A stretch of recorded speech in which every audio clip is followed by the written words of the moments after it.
تفسیر کبیر میں ان آیات کے ذیل میں فخر رازی نے لکھا ہے کہ امام ابو حنیفہ کے نزدیک کفار کو جواب دینے کے لیے اور کفار کے شر اور کفر کو روکنے کے لیے سحر سیکھنا یہ فرض کفایہ ہے یا واجب کفایہ ہے۔ یہ مسئلہ مجھ کو اپنے مذہب کی کتابوں میں نہ مل سکا، اور فخر رازی نے لکھا ہے ان آیات کے ذیل میں تفسیر کبیر میں فَعَلَى الْمُتَبَصِّرِ فِي الْفِقْهِ وَالتَّخَصُّصِ أَن يَتَجَسَّسَ هذه المسألة في مطولات الحنفیہ وأصولها وفروعها۔ جس شان سے فخر رازی نے لکھا ہے ایسا بسیط جزیہ نہیں مل سکا ہے۔ فقہ دو ہے، ایک چھوٹی فقہ ہے، ایک بڑی فقہ ہے۔ بڑی فقہ ہدایت سے شروع ہو رہا ہے اور اوپر کی طرف جا رہا ہے، اور اس سے نیچے جتنا ہے یہ چھوٹی فقہ ہے۔ چھوٹی اور بڑی میں بہت بڑا فاصلہ ہے۔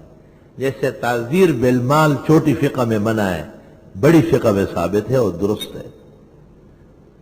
تحقیق المقال فی اثبات تعزیر بالمال،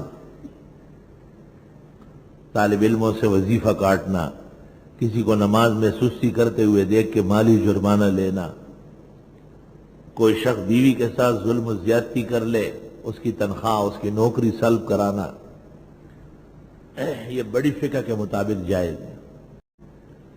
جو شخص روز فجر کی نماز کے بعد 3 دفعہ سورہ فاتحہ، 3 دفعہ آیت الکرسی اور چہار کل 3 مرتبہ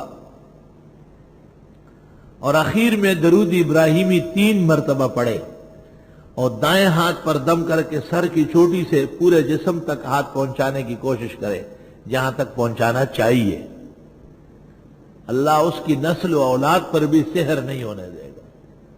نہایت مؤثر عمل ہے، سب کو اجازت ہے۔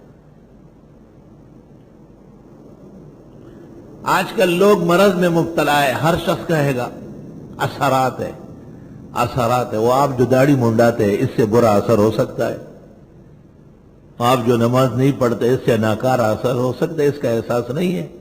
نہیں، کسی نے اس کو کہہ دیا قمیص ناپی اس کی تو اس کی قمیص چھوٹی نکلی، یہ طریقہ ہے، ٹرپ بازی کا طریقہ ہے، لوگوں کو شک شبے میں ڈالنے کا۔